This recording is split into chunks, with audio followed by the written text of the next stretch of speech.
Hello, আসসালামু আলাইকুম।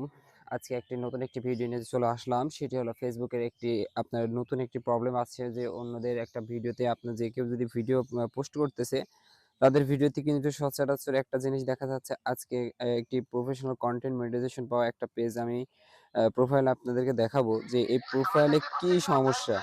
ফেসবুকে কিন্তু সবারই একটা প্রবলেম আসে সেটি কিন্তু this post race may be limited. What is this? এটা কি? কেউ কিন্তু জানে না আসলে সবাই কিন্তু ভিডিওটা ছাড়তেছে কিন্তু কারোর ভিডিওতে কিন্তু এই ধরনের পোস্ট আসতেছে। আসলে এই ধরনের বিষয় আসলে পারে কি ভিডিওটা ভাইরাল হবে নাকি হবে না? আসলে এখানে বলতে this post rich may be limited. এটা কিন্তু রিচ থামিয়ে দিচ্ছে। এটা কিন্তু ওর বেশি আর রিচ হবে না। সেক্ষেত্রে আপনারা ফেসবুকে যারাই কনটেন্ট ক্রিয়েট করেন অবশ্যই এটা জানে না। কেন এটা আসছে? আপনার একটা জিনিস দেখবেন যে this post rich may be limited এর উপর যদি আপনারা টিপ দেন, ক্লিক করেন, তাহলে ক্লিক করার পরেই কিন্তু দেখবেন your video is not in a recommended expect ratio. এখানে এক্সপেক্ট রেশিওটা কি? রেশিও যে ফেসবুকের একটা রেশিও থাকে, ইউটিউবের একটা রেশিও থাকে। আসলে মূলত বিষয় হলো এই রেশিওটা। যদি সঠিকভাবে আপনি যদি ফেসবুকের রেশিও সিলেক্ট না করে আপনি যদি ফেসবুকে ভিডিও আপলোড করেন, ফেসবুকে কিন্তু একটা নির্দিষ্ট একটা রেশিও আছে সেটি হল 1:1। আর ইউটিউবের জন্য কিন্তু 60:9 এটা রেশিও। আর যে ফেসবুকে যে মূল লং ভিডিওর যে রেশিওটা সেটি হচ্ছে 1:1। কেউ যদি এই আপনি একটা জিনিস দেখাচ্ছি, ওয়েট। কেউ যদি এই ৬ টি শর্ত যদি না মেনে কাজ করে তাহলে কিন্তু তার ভিডিওটি অবশ্যই কখনোই ভাইরাল হবে না। আর ভাইরাল না হওয়ার কারণের মধ্যে কিন্তু এখানে দেখেন ৬ টি বিষয় লেখা রয়েছে, your video is not in a recommended export ratio.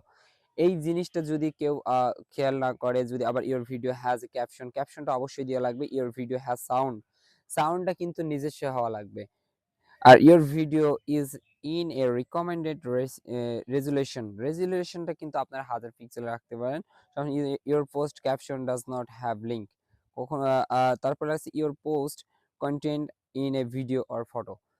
একটা বিষয় হলো এখানে যে আপনাদের যে এখন বেশিরভাগই যাদের একটা সমস্যায় আসতেছে সেটি কিন্তু your video is not in a recommended expect ratio, এটাই কিন্তু সমস্যা। এই সমস্যার কিভাবে সমাধান করবেন সেটি আমরা নিয়ে চলে আসলাম। এই সমস্যাকে সমাধান করতে হলে অবশ্যই আপনাদের ফোনে যদি কোনো ক্যাপকাট বা ইনশর্ট কোনো কিছু থাকে সেটার মধ্যে আপনি চলে যাবেন। যাওয়ার পরে আপনি কি করবেন? যাওয়ার পরে আপনার যে কোনো একটা ভিডিও আপনি আপাতত কি করবেন? সিলেক্ট করবেন। আমি একটা ভিডিও সিলেক্ট করে নিচ্ছি। ভিডিও সিলেক্ট করার পরে এটাকে দিলাম। দেওয়ার পরে এখানে দেখুন নিচে লেখা রয়েছে ক্যানভাস। ক্যানভাসের উপর একটা টিপ দিলে পারে কিন্তু ক্লিক করলে দেখা যাচ্ছে এখানে বিভিন্ন রেশিও আছে। এখানে ফেসবুকের যে রেশিওটা সেই রেশিওটা সিলেক্ট করতে হবে। এই যে আমরা ফেসবুকের রেশিও পাইছি 1:1। এই রেশিওটা সিলেক্ট করব লং ভিডিওর জন্য। এই রেশিওটা সিলেক্ট করার পরে এই যে আমরা এটাকে করে দিলাম। এটা দেওয়ার পরে এই যে এভাবে রাখলাম। রাখার পরে কিন্তু আমরা এটা নিয়ে এখন যদি সেভ করি, এটা সেভ করার পরে যদি আমরা এটা নিয়ে কাজ করি তাহলে পারি কিন্তু অবশ্যই যদি ফেসবুকে আপনি কনটেন্টটা আপলোড করেন কখনো আপনার ভিডিওতে কিন্তু এই ধরনের প্রবলেম দেখা দেবে না। Your video is not in a recommended expect ratio, এই ধরনের কখনোই প্রবলেম আসবে না। আর যেহেতু যদি কোনো ধরনের প্রবলেম আসে কিন্তু অনেকে আমার কাছে প্রশ্ন করছে, ভাই your video is not in a recommended expect ratio এটা কেন আসছে? অবশ্যই আমার কথাটা বুঝতে পারছেন। আমার অবশ্যই সমাধানটা যদি ভালো লাগে অবশ্যই লাইক, কমেন্ট, শেয়ার করে আমার পেজটিকে ফলো করবেন। সবাইকে ধন্যবাদ।